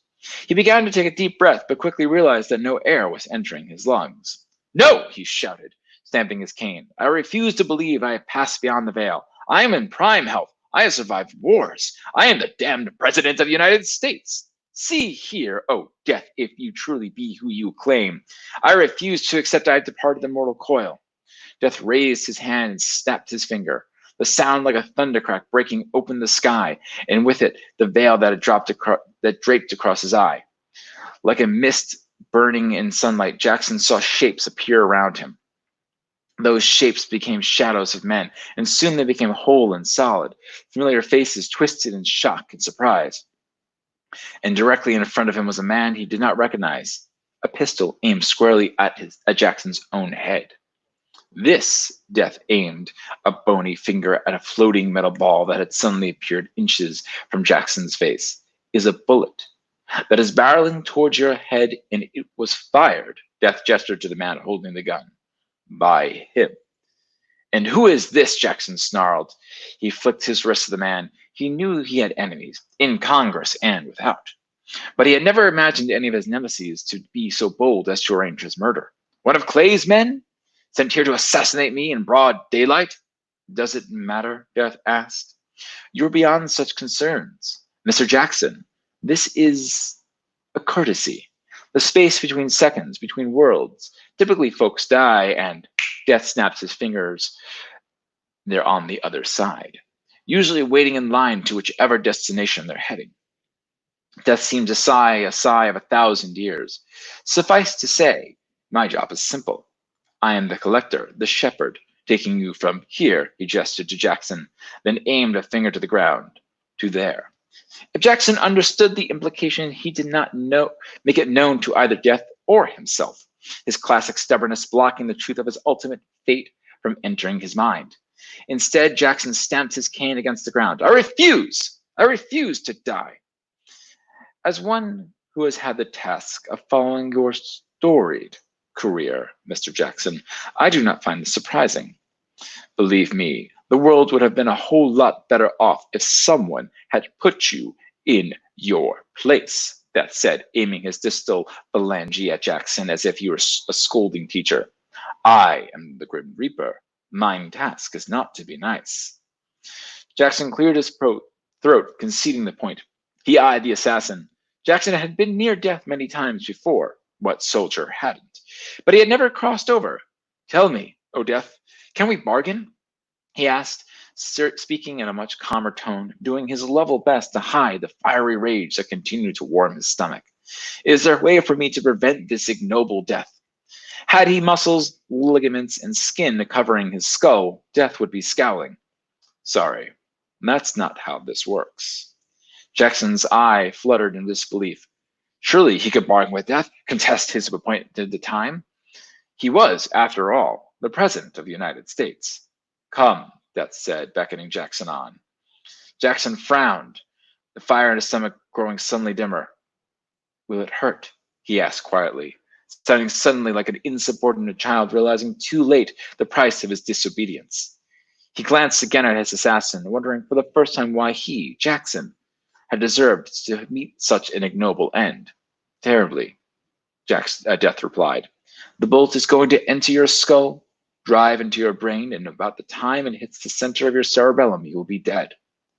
Those will be the most excruciating moments of your life for as long as it lasts.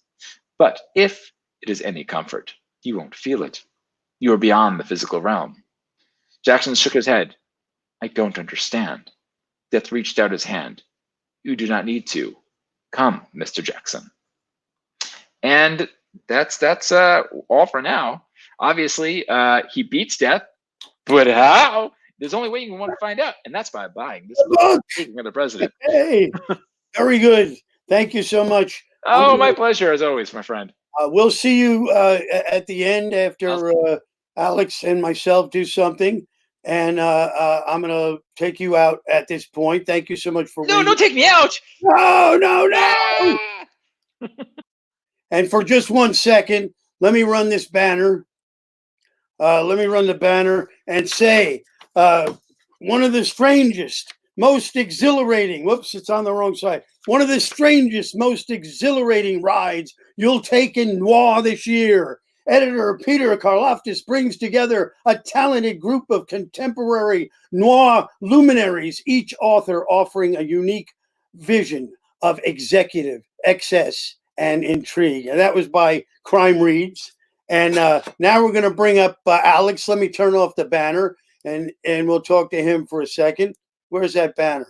There we go. Enough of me. Where's Alex? Here he comes. There he is. I'm here. Hey. So, Alex, how's it going? Where's your little cheat sheet here? Darn it. I have it here. Oh, you're the half sheet. I had to fold off the last time. There we go. So I'm just half sheet? You definitely, I folded it in half. See, because one was on the last one who didn't come this time. So, so you did the Kennedy, the Camelot complex. You took JFK, and you ran with that, and you were excited to do that. So tell everybody about that, and then we'll let you read from your story. Okay? Yeah, I mean, I love the idea of obsessions instead of research, and I've been obsessed with the Kennedy assassination since I was a kid, which says a lot about me as a kid and as an adult. But it was fun to play with that and kind of tweak the trope of if you could go back in time, would you save him? And add a little sci-fi to the book, which I thought was a lot of fun. And thanks for having me. It was an honor to you. I would save him in a heartbeat. That was a bad turn for this country. You know, there was for sure. No turning back from that moment. Definitely. Yeah. All right. So you go ahead and read your story, and I'll be back when you're done. All right. Segura. Here I am. All right. Well, thanks to Three Rooms Press and Peter and Kat for not only putting the book together, but putting all these virtual events, which have been a lot of fun. And I had the chance to do two of them. And so if you were at the first one, just pretend like this is a new sequence I'm reading. The Camelot Complex. Sergeant Guardian Sarah Gunner awoke with a start. She felt the sinking feeling she got whenever she took one of these missions. The disorientation, the nausea, the displacement that she could only liken to that ancient word. What was it? Jet lag? Yes, that was it. That sense of not being fully there. At least they'd placed her properly, off to the side, away from the crowds lining the streets. The air was crisp and felt clean. It was different from the air she was used to back home, often inhaled through a mask's protective filters. Oddly timely, so... No, this was direct. It felt good. She stood up hesitantly, getting used to her body and surroundings. She checked her clothes. It appeared to be a police uniform of some sort. She smiled. Larson was good at this stuff. On cases like this, he went the extra mile. She checked the badge. Police, Dallas, Texas. She checked her wrist. People kept time with watches on their wrists, she reminded herself. And she let out a quick gasp as she did the quick formula that allowed her to figure out what time it was here in 1963. 12:15 p.m. She walked out of the alley and entered another world. Men, women, and children were crowding the sidewalks and into the streets, waiting. Some waved signs. Excitement and energy crackled in the air. She heard someone mutter, "He's coming. His motorcade is almost here." She had to hustle. If she saw his car, it'd be too late. She scanned the Dallas skyline and found the building easily. It was getting there that would be problematic. Could have dropped me here with more time, Larson, she muttered to herself as she shoved and moved through the crowd. The uniform gave her more leeway. People in this time tended to defer to the police, but not much. Everyone was on some primal high, as if waiting to touch the hand of God. Pretty close, she thought. She saw her reflection in a nearby store window and almost froze. It was her. She could see her dark eyes, brown hair, and pale complexion, but the attire and demeanor were off. When these trips happened, you were yourself, but you weren't. It was disconcerting, to say the least. It felt like you were driving a rental instead of your own body. She crossed the street, the large warehouse building looming behind her. Her shoulders brushed up against another man. He apologized quickly, not stopping. A long bag slunk over his shoulder.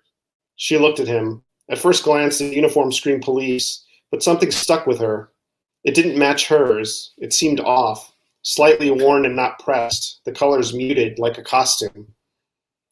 His badge, too, wasn't right. A five-pointed star, the kind of badge you'd see a kid wearing in past centuries. Now if she was being technical. It was bright, too, as if made with aluminum foil, reflecting the strong Dallas sun. She shrugged it off. There was just no time. When she turned around again, she was carrying a large, bulky camera, a Polaroid. She hadn't prepped enough. Never seen him before, Sarah said, without hesitating. She flinched. Contact was frowned upon. In and out, Larson had said. Don't talk to anyone, don't look at anyone, don't leave a fucking footprint if you can help it.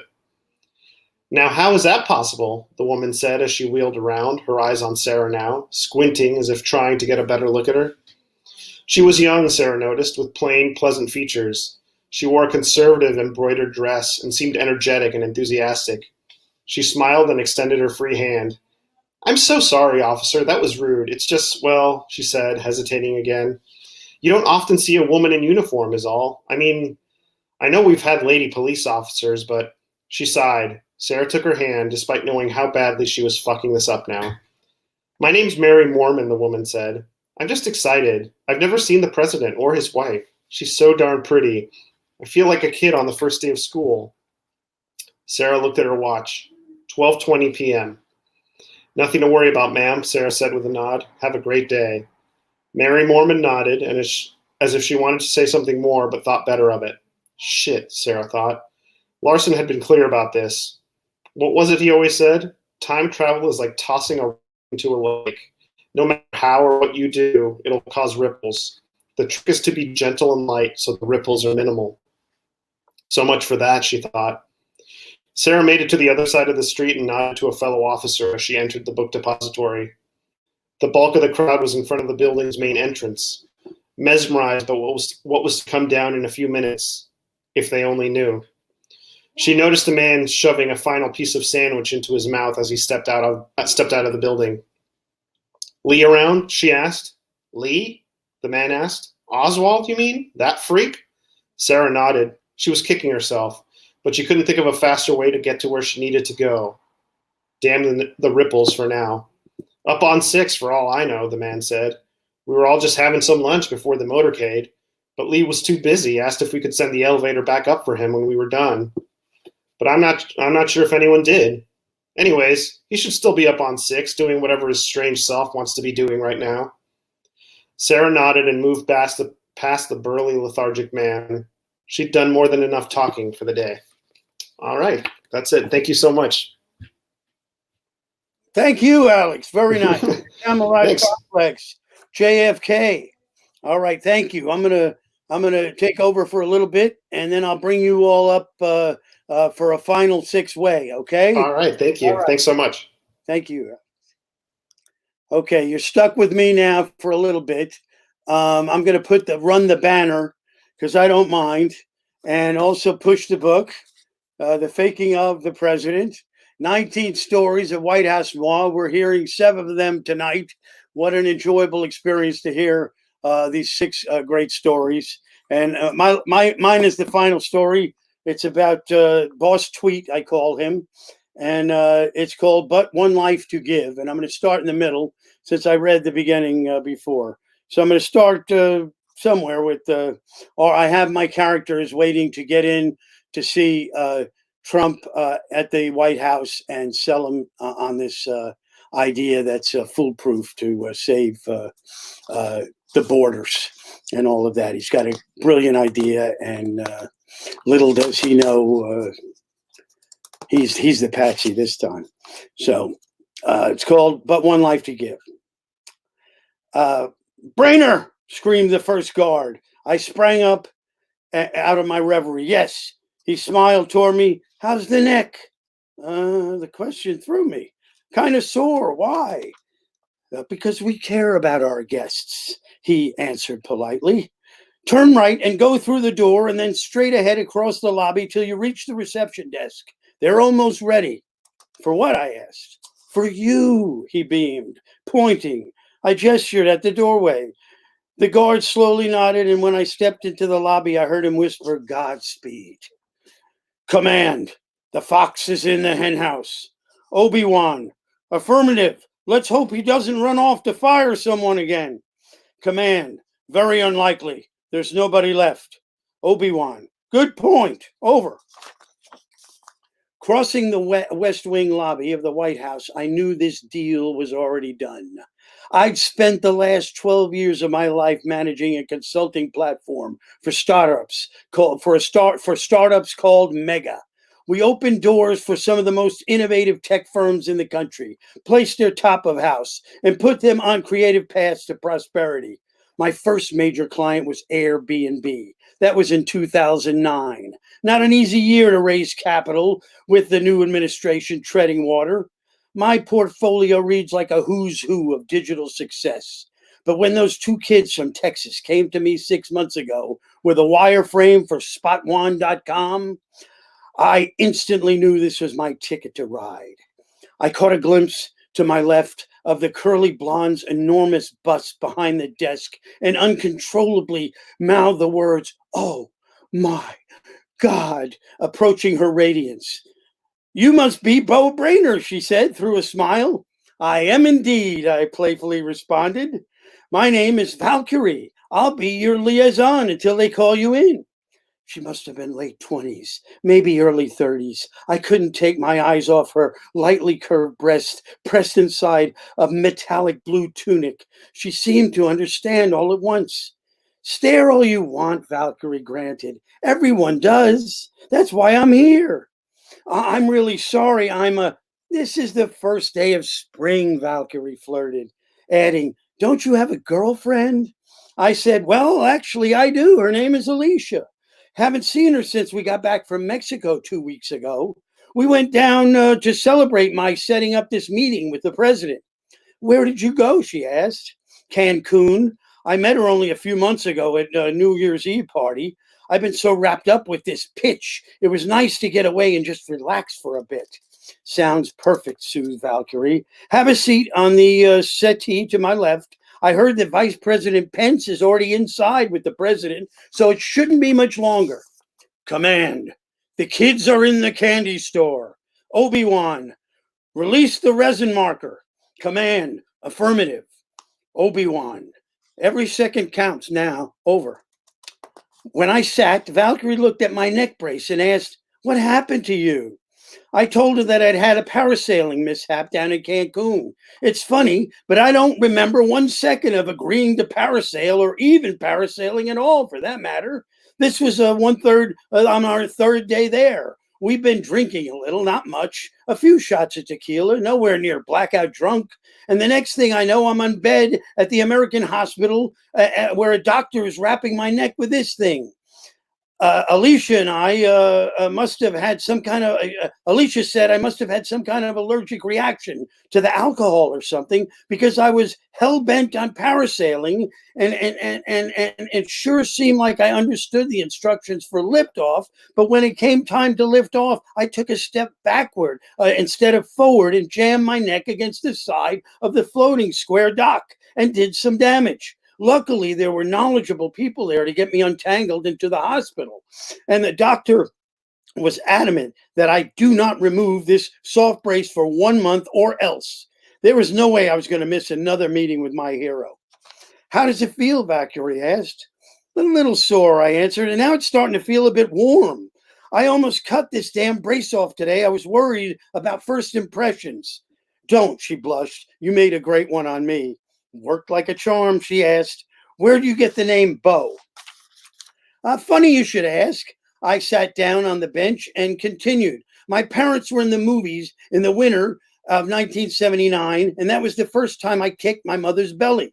And when she looked up at the screen, there was the actor Beau Bridges in the movie Norma Ray. So I was named Bo for that reason. Had I been a girl, my name would have been Sally, since Sally Field was the star of the film. "That's such a sweet story," Valkyrie cooed. "Where did you get the name Valkyrie?" "Because I am a Valkyrie," she answered. "Ha ha!" I started laughing when the desk phone rang once and Valkyrie pulled a push speaker. "Yes, Mr. President," she asked. "Who is this?" the inimitable voice thrust. "My name's Valkyrie." "What color is your hair?" Trump asked. Valkyrie told him blonde. "Good," he allowed. "I told him to hire only blondes." "And what size is your bra?" 38D, Mr. President. There was a short silence. Trump asked, is my man out there with this wand thing? Yes, sir. He's very eager to see you. Well, tell him that I'm sitting here with Mike and that Mitch and Lynch are on their way. So as soon as they get here, we're going to bring him right in, okay? Trump said. Yes, sir, agreed Valkyrie.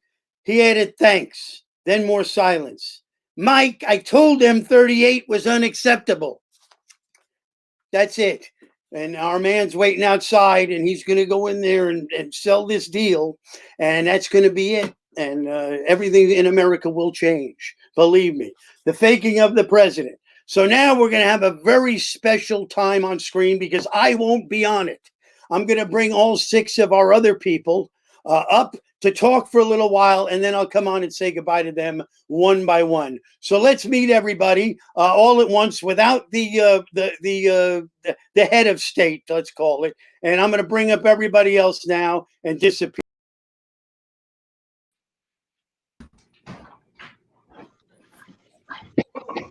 Hey. Oh, I have to pick one up. Oh, the rest of us are waving the book, and Chris is, Yeah, right. Really did.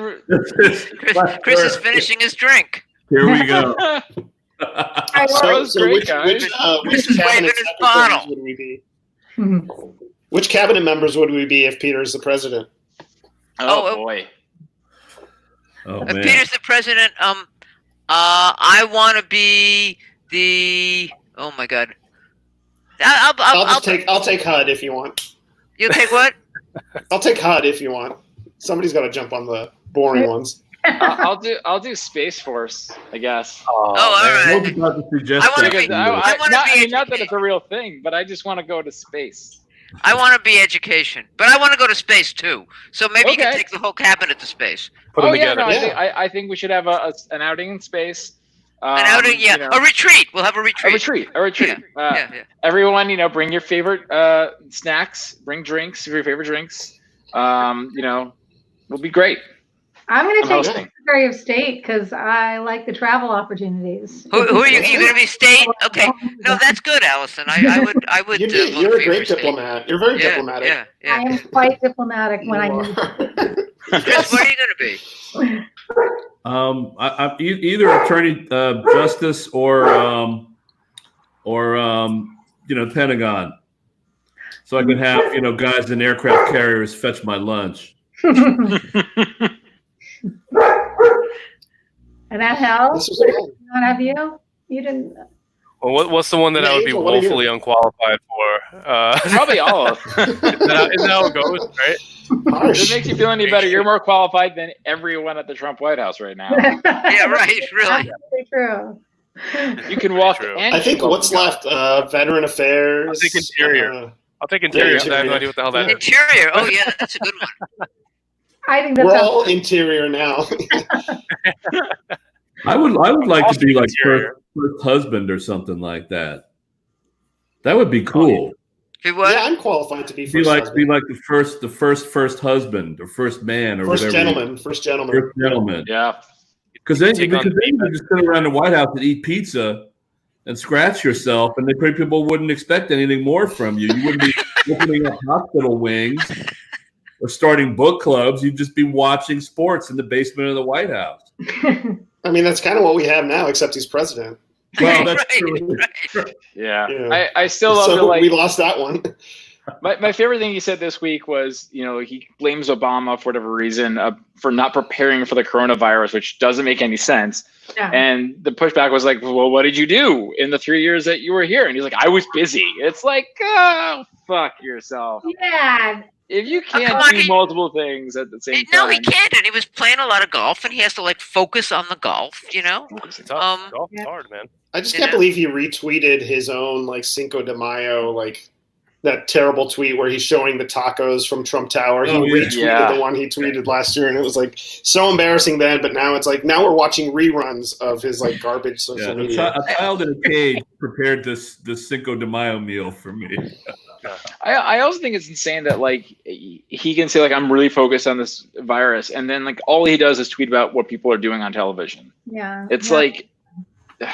I had a family member, like I said, like, he's fucking up just as badly as we thought he would. And he's like, well, what is he doing that's wrong? And it's like, are you looking around? It's like every day, you're just like, he's ranting about random stuff. He lies every single day. But again, going back to what I said before, they just don't see it. They have their narrative that's given to them by Hannity. Even if it's like newspeak where it like sort of contradicts itself, they're just like, oh yeah, well, that's clearly what it is. They need to read. They need to read our stuff.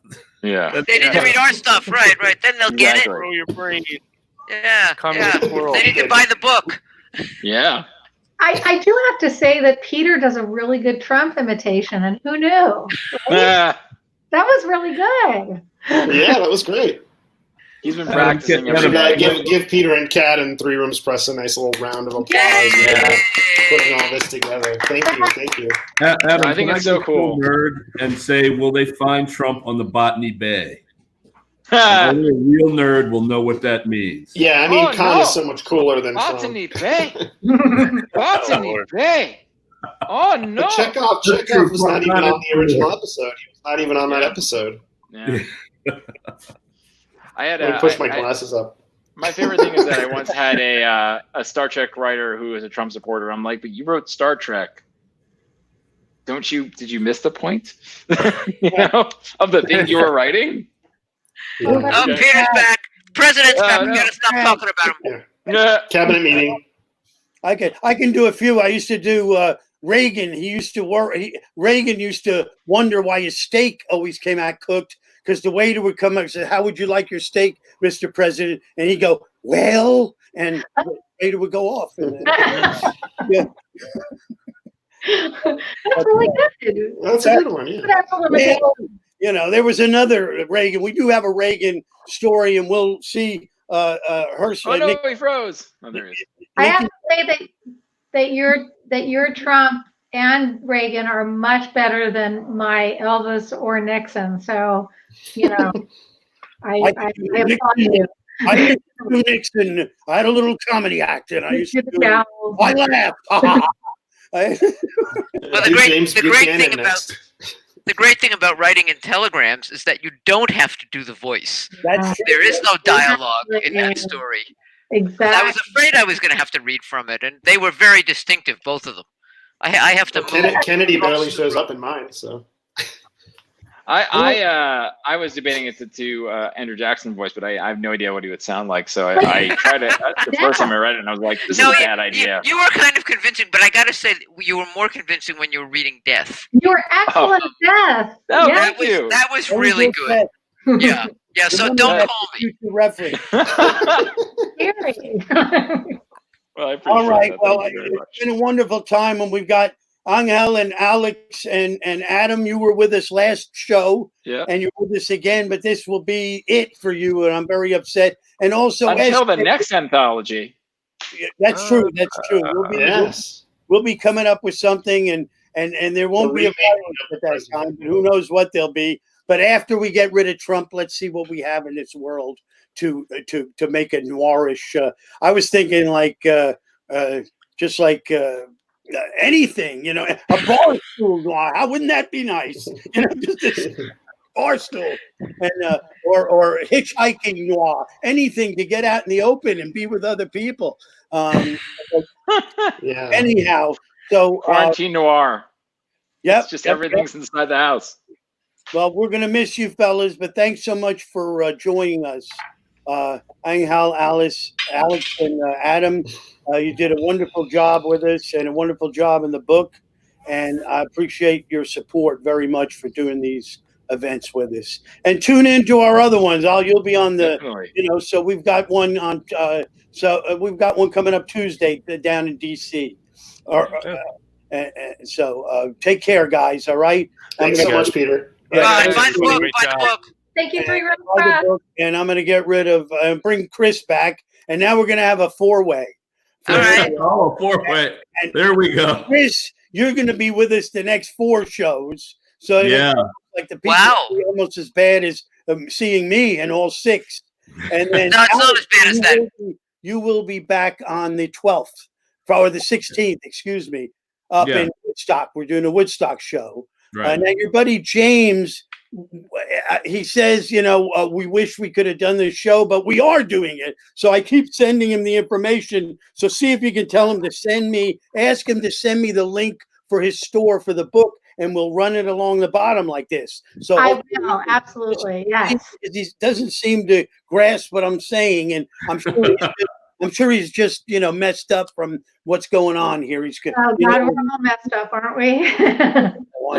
But I'll let him know, absolutely. Yeah, please try him. I'll send you an email about it. And I apologize. I apologize for Max barking in the background, but he wants me to read from the Psalm of Bow. I know he wants. That's all he cares about. Well, just that's his moment in the sun. Why wouldn't he care about it? Keep the camera on and just pretend and read into the camera. Right. Well, he's not going to know. Right. Just read into the TV, right. into the computer. I wish I could talk you into joining us in another broadcast, SJ. You're just. Who, me? Yeah. Twist my arm. Okay, I'll see what I can do. Yeah, email me because it's not like I'm a lot of other places these days. Yeah. I do have other stuff. I teach, but maybe you can join us down in DC Tuesday, following Tuesday, on the 12th, because I only have 4 people on the bill, so that will you'll make 5. That'd be perfect. Tuesday the 12th. Yeah, okay. I'll send you everything. I'll send you all of it. Yeah, them. send me the thing. And we'll put you on the flyer, and I'll change the flyer. It's not a problem. Yeah, sure. We're deserving of your company. We want to have you. We need you. Let's just say I'd be happy to. An American treasure, a Bronx treasure, a New York treasure. And Allison, I feel the same way about you too. As the New York treasure. Back at all of you. Yeah. I had a really good time tonight. This So is we'll great. see you in a week and a half. Allison, we'll see you in a week less than a week, Tuesday. See you Tuesday. And see you. Me, I'll try to stay away from mirrors and everything. And Trump and Putin will be there with us too on Tuesday. Thank you so much, Chris. Okay, thanks. All righty. All right, take care, guys. So long, guys. Good night. Good night. I'm signing off. And also the book and Powerhouse. Don't forget Powerhouse. So long, guys.